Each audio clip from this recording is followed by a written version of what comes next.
É isso aí, povo de Deus. Por você que chegou agora, paz seja contigo, paz seja com você. E nesse momento, vamos dar início.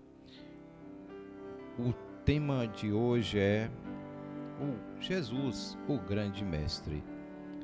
E se encontra em Mateus capítulo 7, versículo 24 a 29. Você que está aí em nossa companhia, quiser nos acompanhar, é só abrir a sua Bíblia e estudar conosco.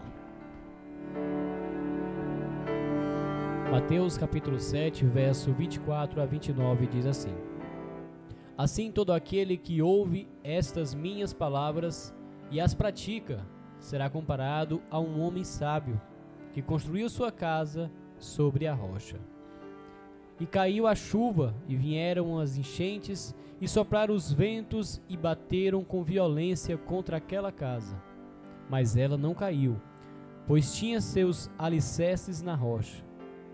Pois todo aquele que ouve as minhas palavras e não as pratica, é como um insensato, que construiu sua casa sobre a areia. E caiu a chuva, e vieram as enchentes, e sopraram os ventos, e bateram com violência contra aquela casa, e a desabou. E grande foi a sua ruína. Quando Jesus acabou de pronunciar estas palavras, estavam as multidões atônitas com seu ensino, porque ele as ensinava como quem tem autoridade, e não como os mestres da lei. Amém, louvado seja Deus. Veja aí a comparação, da explicação de que Jesus falou a respeito dos que seguem Ele. As pessoas que ouvem a palavra de Deus e praticam. Ele comparou um homem que vai construir uma casa, ele faz os alicerces bem profundo, e dependendo do tamanho da estrutura que ele for fazer, como hoje a gente sabe que se alguém for fazer um prédio e a estrutura for frágil, ela vai arriar, com peso. E se também for fazer uma casa em cima de aterro, onde não há segurança, não há terra firme, e não tiver um bom alicerce, ela vai cair. É o que Jesus falou, Ali que a pessoa que ouve a palavra de Deus e pratica é semelhante a um homem que faz uma casa bem estruturada, que vem a chuva, vem o vento, vem as tempestades e não consegue combater a casa porque está firmada na rocha. Mas a pessoa que ouve a palavra de Deus e não pratica, ele comparou o homem que faz a sua casa mal feita.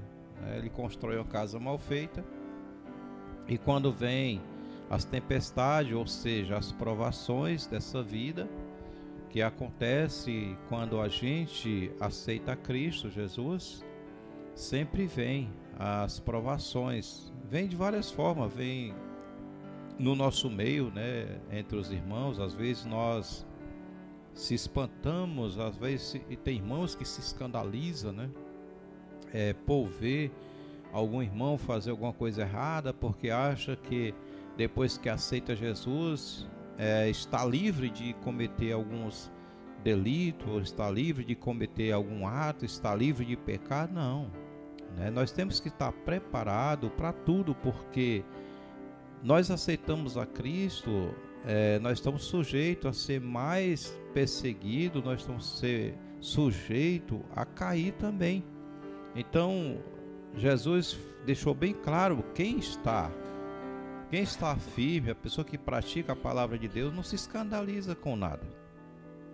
Jesus deixou duas modalidades. A pessoa que pratica a palavra de Deus não olha para defeito de ninguém, só olha para o alvo, que é Jesus Cristo. A pessoa que aceitou a Jesus, está firme na palavra, ele olha para Jesus, tudo que Jesus fez. Se nós for olhar para os discípulos, tem pessoas que olham para os discípulos e procuram acusar os discípulos, né? Os discípulos que falharam na sua história, que foi escrita, algumas falhas, e as pessoas apontam, né? A pessoa tem a moda de apontar principalmente a pessoa que é o errado, né? A pessoa errada, ele sempre, se fulano andou com Paulo, errou, né? Paulo também se escandalizou com isso ou com aquilo outro. Então assim, quando alguém adultera, acusa Davi, né? Davi falava com Deus, adulterou. Então assim, nós não tem que se justificar em erro de ninguém. Jesus deixou bem claro, né? Quem funda a sua casa sobre a rocha é a pessoa que escuta a palavra de Deus e põe em prática, né? Essa pessoa não vai se escandalizar com nada. Mas quem funda a sua casa na areia são aquelas pessoas que escutam a palavra de Deus, mas não tem alicerce, né? Quando acontece essas coisas, se escandaliza, desiste dos caminhos do Senhor e deixa de seguir a Jesus. Então não estava seguindo a Cristo, estava seguindo o pastor, estava seguindo algum irmão da igreja, estava seguindo o pai, estava seguindo alguém que ganhou ele para Cristo, né? Que conseguiu trazer ele para Jesus Cristo. Porque quem convence o homem do pecado é o Espírito de Deus, né? Se o homem leva a mensagem a alguém e alguém é convencido dos seus pecados e se arrepende, e essa pessoa passa a ser o praticante, sim, aí esse aí não vai se escandalizar com nada, tá certo? Porque a pessoa que está firmada na areia, que fez a casa na areia, ele se escandaliza com tudo. Qualquer problema ele cobra o amor, ele cobra a perfeição de alguém, né? Então tem que ter cuidado se você não está firmado a tua fé na areia. Se a tua fé não está firmado em doutrina de homens, se a tua fé não está firmado em aparência de homens, tem que ter cuidado disso aí. Olhe para Jesus Cristo. Quem olha para Jesus não se escandaliza com nada. Irmão Alex, tem perguntas? Amém, pastor Medeiros? Sim, temos sim. Pastor, qual era a situação espiritual dos líderes de Israel na época de Jesus? Pois é, né? Vamos ver como se encontra Lucas 2:25. Lucas 2:25 diz assim: Entre mentes havia um homem em Jerusalém chamado Simeão, homem justo e piedoso, que almejava a consolação de Israel, e o Espírito Santo estava sobre ele. Quer dizer que também existiam homens fiéis.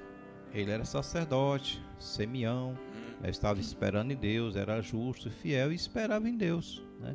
Veja também outro, Mateus 6:5. Mateus 6:5 diz: E quando orardes, não sejais como os hipócritas, pois que apreciam orar em pé nas sinagogas e nas esquinas das ruas, para serem admirados pelos outros. Com toda a certeza vos afirmo que eles já receberam o seu galardão. Então, aí está, né, a comparação que Jesus fez também a respeito, acerca de orar. Não adianta nós orar só para se mostrar, né? Seja na congregação, seja na frente dos outros, ou quando ganha alguma coisa, se justifica ou aponta alguém, ou faz as coisas para ser visto. Tudo que você vai fazer, seja ajuda, seja o que for você fazer, não faça só para receber elogio das pessoas, receber isso, aquilo das pessoas, porque aí você está sendo engrandecido em lugar de Deus. E aí, como é que fica Deus nesta hora? Tudo que nós fazemos, irmãos, tem que fazer para que Deus seja louvado e não nós, tá certo? Vamos, outra coisa, como é que estava a liderança, né? Mateus 23, 1-24, veja a situação. É um texto bem longo, né? Mas pode resumir aí, irmão Alex. Vamos lendo aqui devagarzinho. Então Jesus pregou às multidões aos seus discípulos. Os escribas e os fariseus se assentam na cadeia de Moisés. Fazei obedecer, portanto, a tudo quanto eles vos disserem. Contudo, não façais o que eles fazem, porquanto não praticam o que ensinam. Eles atam fardos pesados e colocam sobre os ombros dos homens. No entanto, eles próprios não se dispõem a levantar um só dedo para movê-los. Tudo o que realizam tem como alvo serem observados pelas pessoas. Por isso fazem seus filactérios bem largos e as franjas de suas vestes mais longas. Amam o lugar de honra nos banquetes e nos primeiros assentos da sinagoga. Gostam de ser cumprimentados nas praças e serem pelas pessoas chamados Rabi. Vos, todavia, não sereis tratados de rabis, pois um só é o vosso mestre, e vós todos sois irmãos. E a ninguém sobre a terra tratai de vosso pai, porquanto só um é o vosso Pai, aquele que está nos céus. Então não sereis chamados de líderes por um só, e o vosso líder é Cristo. Porém, o maior dentre vós seja o vosso servo. Portanto, todo aquele que a si mesmo se exaltar será humilhado, e todo aquele que a si mesmo se humilhar será exaltado. Ai de vós, doutores da lei e fariseus hipócritas, porque fechais o reino dos céus diante dos homens. Porquanto vós mesmos não entrais, nem tampouco deixais entrar os que estão a caminho. Ai de vós, doutores da lei e fariseus hipócritas, porque devorais as casas das viúvas e para disfarçar encenais longas orações, e por isso recebeis castigo ainda mais severo. Ai de vós, doutores da lei e fariseus hipócritas, porque viajais por mares e terra para fazer de alguém um prosélito. No entanto, uma vez convertido, o tornais 2 vezes mais filhos do inferno de que vós. Ai de vós, guias cegos, porque ensinais: se uma pessoa jurar pelo santuário, isso não tem significado. Porém, se alguém jurar pelo ouro do santuário, fica obrigado a cumprir o que prometeu. Tolos e cegos, pois o que é mais importante, o ouro ou o santuário que santifica o ouro? E mais dizeis: se uma pessoa jurar pelo altar, isso nada significa. Mas se alguém jurar pela oferta que está sobre ele, fica assim comprometido ao seu juramento. Embotados. E que é mais importante? É a oferta no altar ou o altar que santifica a oferta? Porquanto a pessoa que jurar em nome do altar, jura pelo altar e por tudo que está sobre ele. E quem jurar pelo santuário, jura pelo santuário e em nome daquele que nele habita. E aquele que jurar pelos céus, jura pelo trono de Deus e em nome daquele que nele está assentado. Ai de vós, doutores da lei e fariseus hipócritas, porque dais o dízimo da hortelã, do entro e do cominho, mas tendes descuidado dos preceitos mais importantes da lei, a justiça, a misericórdia e a fé. Deve sim praticar estes preceitos sem omitir aqueles, líderes inacessíveis, pois coais um pequeno mosquito, mas engolis um camelo. Amém. Vamos ver também Ezequiel 34 e logo depois farei alguma explicação sobre esse assunto. Ezequiel 34, versículo 1 a 3. Então veio a mim esta palavra do Senhor: Ó filho do homem, profetiza contra os pastores de Israel. Prega aos pastores nos seguintes termos: assim diz o Senhor, eterno e soberano Deus. Ai de vós, pastores de Israel, que só cuidam de si mesmos. Porventura, a missão de pastores não é zelar pelo rebanho? Entretanto, comeis a coalhada e vestis de lã, e ainda matais os melhores e mais robustos animais, mas desprezais o cuidado do rebanho. Amém. Então nós vemos aí pela Escritura Sagrada, você que acompanhou comigo a leitura juntamente que fez o nosso amado irmão Alex, veja a situação que se encontrava, né? Na época de Ezequiel, eles estavam como escravizados em Babilônia, mas eles continuavam fazendo as coisas erradas, eles não estavam nem aí com as pessoas do povo de Deus, porque eles, lá na Babilônia, eles eram livres para adorar o Deus que eles quisessem, e eles tinham o santuário, né, eles colocaram lá o lugar de adoração, e para cuidar do povo, com o local para adorar, mas eles não estavam nem aí, só pensavam em si. E na época de Jesus estava a mesma coisa, passou ali quase 600 anos ali depois, e eles continuavam a mesma coisa. Já tinha passado ali, já tinha passado a época de escravidão, estava sendo governado ali pelo Império Romano, e eles continuavam a mesma coisinha, sentado na cadeira de Moisés, como se fosse Moisés, para julgar o povo, porque Moisés era o juiz naquela época, para julgar as questões do povo, as que era certa ou errada, e também ele estava ali como juiz para julgar as causas do povo. Mas o que eles faziam? Eles ensinavam tudo o que estava escrito na lei de Moisés, mas não praticavam. Por isso que Jesus disse que, olha, vocês obedeçam tudo que eles ensinem, mas não pratiquem as obras deles.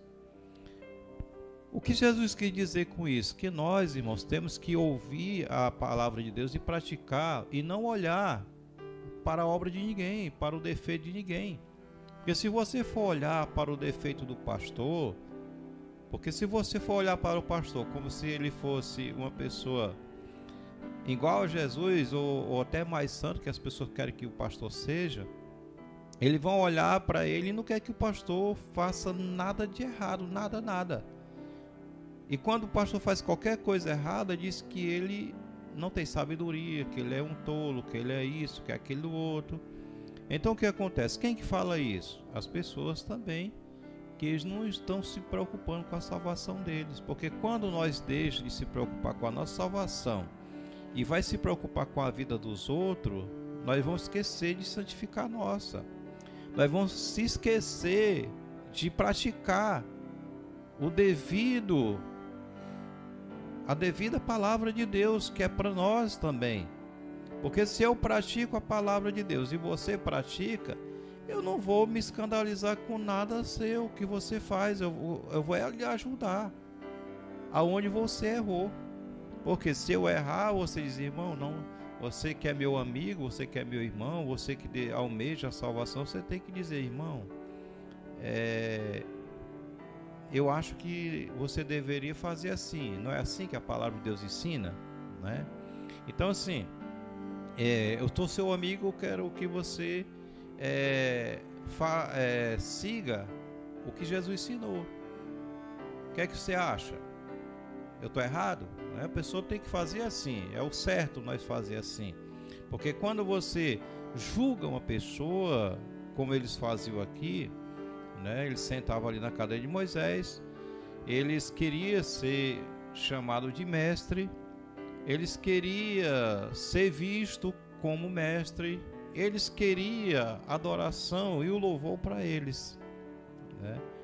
Então assim, o que Jesus disse para eles? Que a ninguém queira ser chamado de mestre, porque há um só mestre, que era ele, né, a qual Deus enviou, só tinha um mestre. E também nós que o servia, que o maior entre nós, quer dizer, que seja pastor, seja cooperador, seja obreiro, seja qualquer área que ele trabalhar na obra do nosso Deus, o maior é aquele que serve, não é o que é servido. Então, mais nós servimos, mais nós buscamos a palavra de Deus, mais você ajuda as pessoas, mais você se comove com a situação das pessoas. Você não está sendo maior não, porque você está trabalhando mais. Eu faço isso, eu faço aquilo, eu fiz tantas viagens nesse mês, fulano fez nenhuma, né? Por que fulano também não vai? Por que você não fala com fulano para fazer isso? Eu já fiquei na porta esse mês todinho, cadê os outros? Eu toquei esse mês todinho, cadê os outros? Eu preguei, fiz isso, fiz muitas visitas e ninguém fez, só eu que fiz. Bom, quem não fez é que está perdendo. Porque quando nós faz de bom grado, mais você faz, mais você está sendo visto por Deus, está sendo visto pelas pessoas. E o galardão e a bênção vem de onde? De Deus. Mas quando eu faço tudo o que eu faço, eu me justifico para as pessoas que eu faço isso, aquilo, outro, eu não estou fazendo, não estou ganhando nada com isso. Eu estou só querendo ser visto, eu estou querendo receber, né? Receber o galardão, quero receber elogio por aquilo que eu faço. Só que aí eu vou ser errado, porque alguém vai se escandalizar com isso. Então, meus queridos, meus irmãos, Jesus, ele disse que o maior é o que serve. Então, assim, se você quer ser o maior, seja você pastor, seja você cooperador, seja você obreiro, seja você irmã que gosta de orar, que faz a obra do Senhor também junto com seu esposo, você que gosta de fazer visita, você que gosta de ajudar as pessoas com...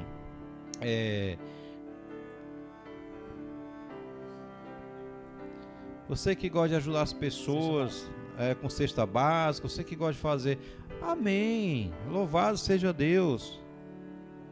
Mas não precisa nós dizer que faz isso ou que faz aquilo outro, porque os fariseus, eles queriam ser vistos, né? Eles queriam ser vistos. Jesus até disse, quando você for orar, não faz, que nada que você for fazer, porque você está recebendo ali galardão já, está recebendo as tuas bênçãos ali.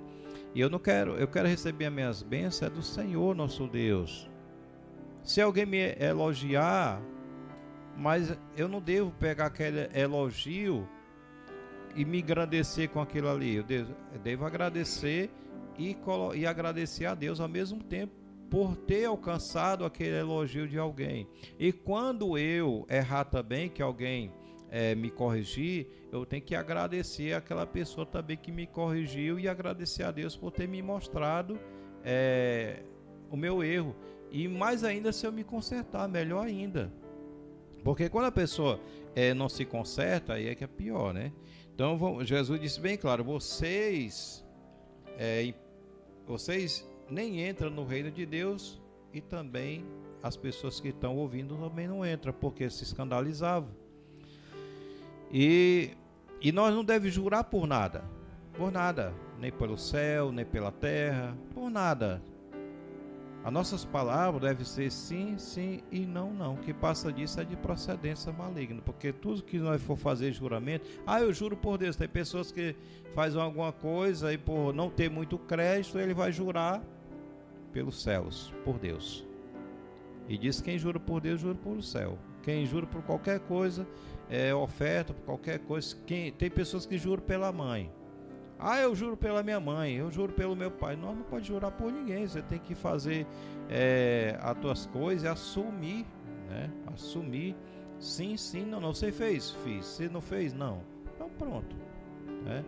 Sim, sim, não, não. Amém? Então, a situação deles era muito caótica na época, estava muito devastado, o povo estava morrendo espiritualmente, tanto na época da escravidão de Babilônia, como na época de Jesus. Não tinha mudado nada, né? As pessoas continuavam fazendo tudo errado, né? Ensinava a palavra de Deus, como nós vemos aqui pela Bíblia, eles ensinavam, e tinha raiva de que Jesus ali ia corrigir, a mostrar para eles e até chegar a tirar a vida do Senhor Jesus. Então vamos lá, irmão Alex. Vamos lá, pastor Medeiros. E o povo, pastor Medeiros, como é que estava espiritualmente? Pois é, né? Eu já adiantei aqui um pouco, mas vamos ver a situação no tempo de Ezequiel ainda. Ezequiel 34, 3 a 10. Depois Mateus. Ezequiel. Capítulo 34, versículo 3 a 10. Depois de Mateus 10, 6 a 8. Amém. Entretanto comeis a coalhada e vestivos a lã, e ainda matais os melhores e mais robustos animais, mas desprezai o cuidado do rebanho. Não fortalecestes a ovelha fraca, não cuidastes a doente, não enfaixastes a ferida, e não trouxeste de volta a desgarrada, nem buscastes as perdidas. Pelo contrário, tendes dominado sobre elas com tirania e brutalidade. Por esses motivos, elas estão dispersas, porquanto não há um só pastor de verdade, e ao se espalharem sem rumo, tornam-se presas fáceis e alimento para todos os animais selvagens. Assim as minhas próprias ovelhas vagueiam por todos os montes e por todas as altas colinas. Foram desbandadas por toda a terra, e ninguém se preocupou com elas, nem as procurou. Por isso, ó pastores, ouve a palavra do Senhor. Tão certo como eu vivo, afirma o Senhor, o eterno Deus, já que as minhas ovelhas foram entregues à rapina e serviram de comida aos animais selvagens, por falta de pastor, e os meus pastores não se preocuparam em sair em busca das ovelhas, tampouco em zelar por um bom pastoreio, pois preferem dar mais atenção a si mesmos do que ministrar o devido cuidado pastoral ao meu rebanho. Ouve bem, ó pastores, ouve a palavra do Senhor. Assim diz o eterno Deus: eis que posiciono-me contra estes pastores e considero responsáveis pelo meu rebanho. Eu mesmo farei com que abandone a função de apacentar as minhas ovelhas, a fim de que também não mais alimentem só a si mesmos,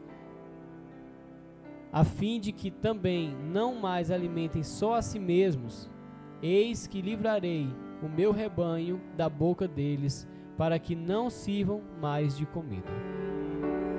Mateus 10, 6 a 8. Mateus 10, 6 a 8 diz: Antes, porém, buscai as ovelhas perdidas da casa de Israel. E à medida que seguirdes, pregai esta mensagem: o rebanho dos céus está ao vosso alcance. Curai enfermos, purificai leprosos, ressuscitai mortos, expulsais demônios, grandiosamente recebestes, grandiosamente dai. Não vos provereis de ouro, nem prata ou cobre em vossos cinturões. Não leveis sacolas de viagem, nenhuma túnica a mais, segundo par de sandália ou cajado, pois digno é o trabalhador do seu sustento. Amém. Leia outra tradução aí na linguagem de hoje, como é que fica? O versículo? Capítulo 10 de Mateus, 6 a 8. Mas ide antes as ovelhas perdidas da casa de Israel, e indo, pregai dizendo: é chegado o reino dos céus. Curai os enfermos, ressuscitai os mortos, limpai os leprosos, expulsai os demônios, de graça recebeis, de graças dai. Não vos prevereis de ouro, nem prata, nem cobre em vossos cintos, nem de alforge para o caminho, nem de duas túnicas, nem de duas alparcas, nem de bordão, porque digno é o trabalhador do seu alimento. Graças a Deus. Deu para entender aí, irmãos, a situação que estava, né, na época de Ezequiel. Ezequiel ali profetizou, o povo, os sacerdotes que estavam ali em Babilônia, não estavam nem aí. As pessoas estavam dispersas por todos os cantos, por montes outeiros, e estava fragilizado, né?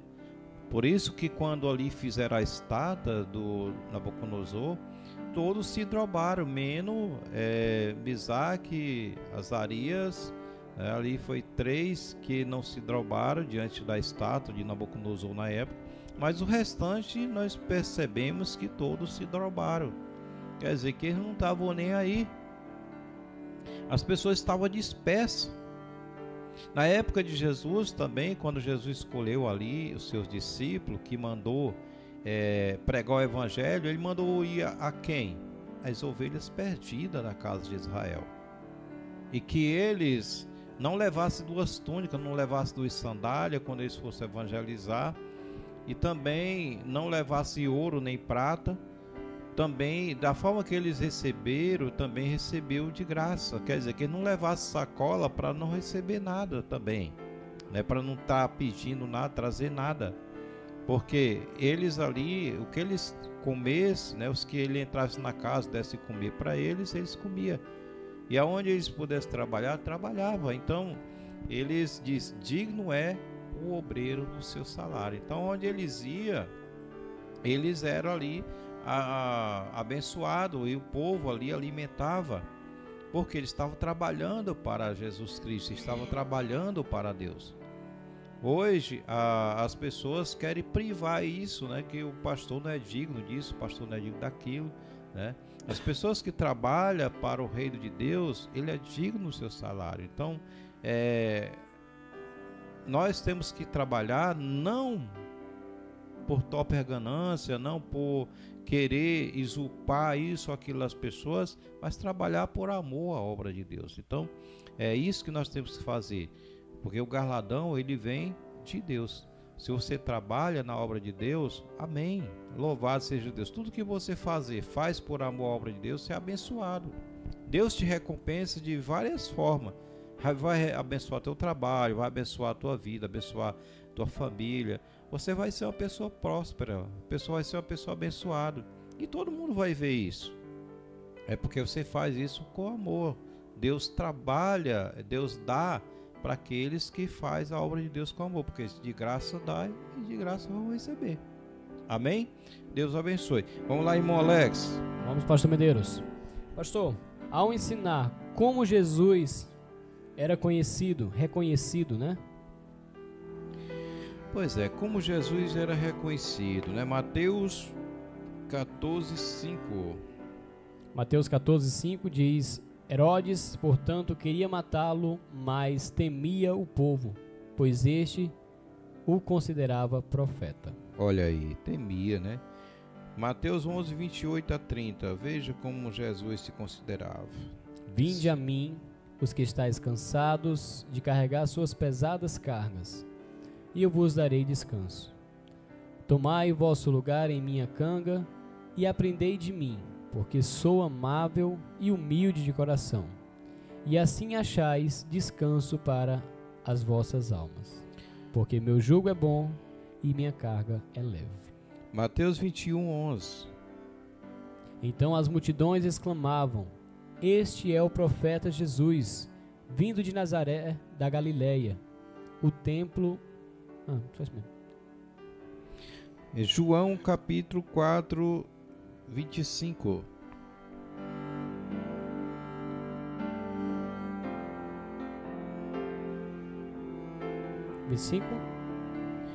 João capítulo 4, 25.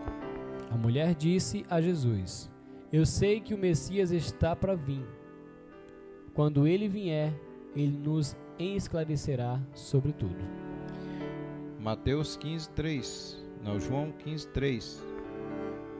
Vós já estáis limpos pela palavra que eu vos tenho transmitido. Atos 3, 22-24.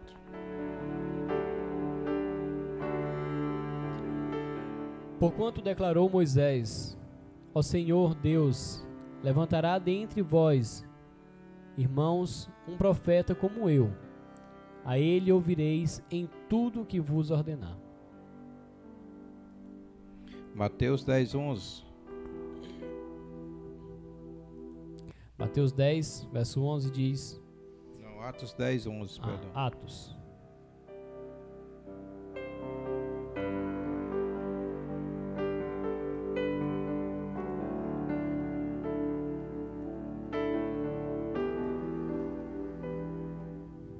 Atos 10, 11 diz: Então viu o céu aberto e algo parecido como um grande lençol, que vinha descendo em direção à terra, amarrando pelas 4 pontas.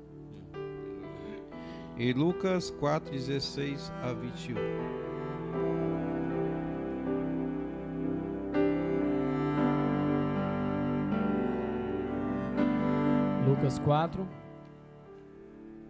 Lucas 4, versículo 16 a 21.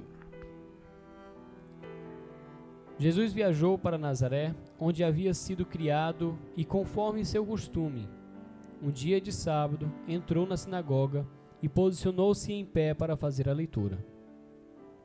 Foi-lhe entregue o livro do profeta Isaías. Desenrolando, o achou o lugar onde está escrito: O Espírito do Senhor está sobre mim, porque me ungiu para pregar o evangelho aos pobres. Ele me enviou para proclamar a libertação aos aprisionados e a recuperação da vista aos cegos, para restituir a liberdade dos oprimidos e promulgar a época da graça do Senhor. Em seguida, enrolou novamente o livro, devolveu ao assistente e assentou-se. E na sinagoga todos estavam com os olhos fixos em sua pessoa. Louvado seja Deus. Veja aí, irmão, tantos versículos mostrando o que Jesus, como Jesus se identificava. Jesus se identificava de acordo com o que foi escrito pelos profetas.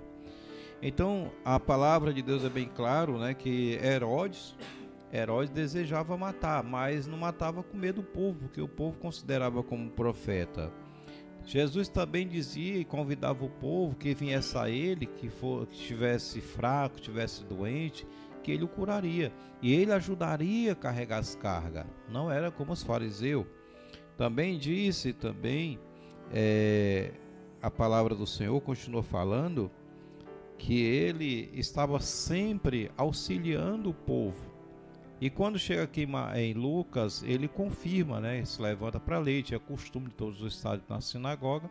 Então ele abriu o livro lá, Isaías, e disse: hoje se cumpriu a palavra dos profetas. Louvado seja Deus. Então tudo que Jesus falava, ele falava como um homem de Deus, o enviado de Deus, e o povo se sentia abençoado, o povo se sentia firmeza, e isso trazia, irmão Alex, trazia inveja para aquele povo. E nós da Igreja de Deus, nós ensinamos de acordo com o que está escrito, se aumentar, se diminuir. Não é isso mesmo, Alex? Amém, Verso Medeiros. É isso aí. Então nós vê a palavra do Senhor. Você que está nos acompanhando, os fariseus tinham muita inveja de Jesus. E por que ele tinha inveja, irmão Alex?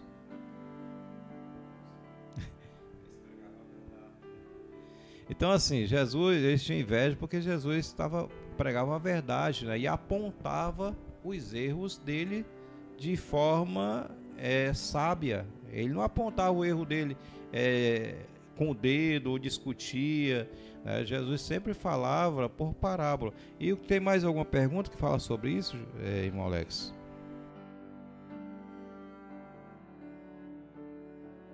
Sim, pastor Medeiros, louvado seja o nosso Deus. Vamos sim. Os ensinamentos de Cristo foram pesados para os apóstolos da Igreja de Deus, pastor Medeiros? Não, creio que não, né? Ou foi? Vamos ver o que é que foi lá. João 7,16. Vamos ver como os apóstolos se sentiam. João 7,16, né? Diz assim: Respondeu-lhes Jesus: a minha doutrina não é minha, e sim daquele que me enviou. Olha aí, não era dele, não era ensinamento dele próprio, como hoje as pessoas, a maioria, meu pastor falou que é assim, o meu pastor disse que não precisa mais não obedecer isso, o meu pastor disse que Jesus já cumpriu. Então, siga o seu pastor. Seguidor de Cristo ou do pastor, né? Pois é, siga o seu pastor, siga o seu homem, né? Nós seguimos a Cristo Jesus. Então Jesus diz bem claro que a doutrina não era dele, mas era daquele que enviou, nosso Criador. Vamos ver Mateus 28, 20. Mateus 28, 20.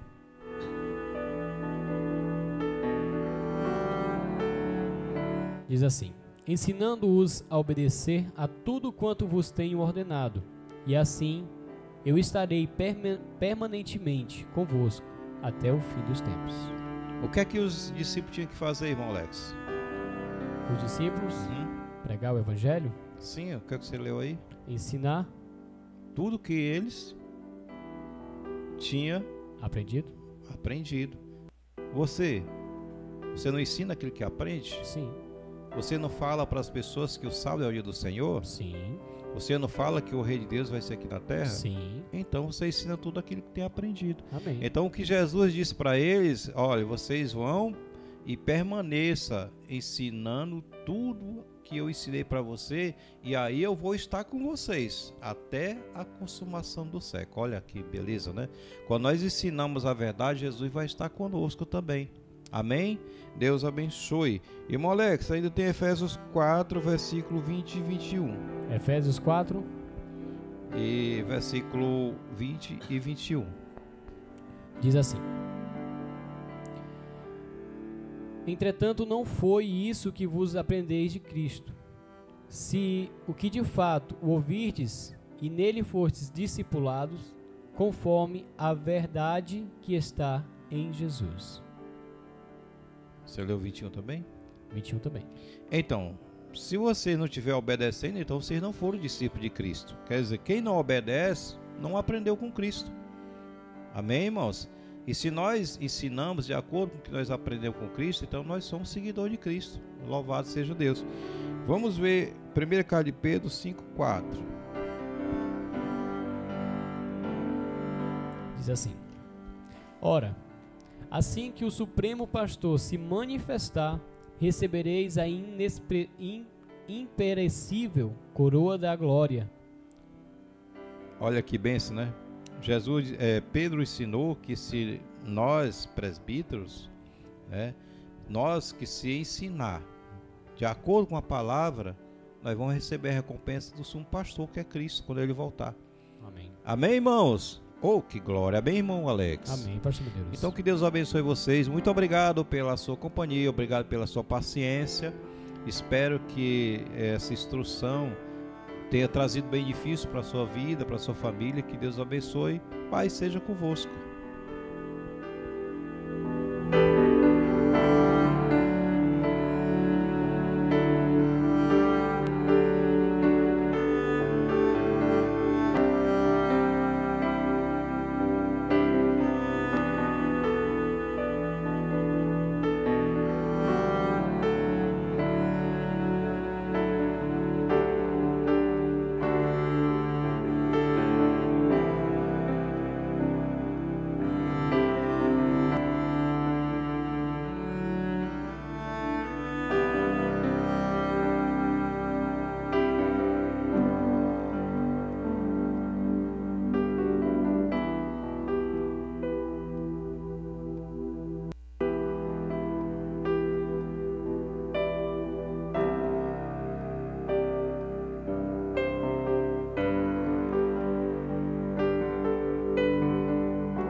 Se alguém te ferir, mesmo sem razão,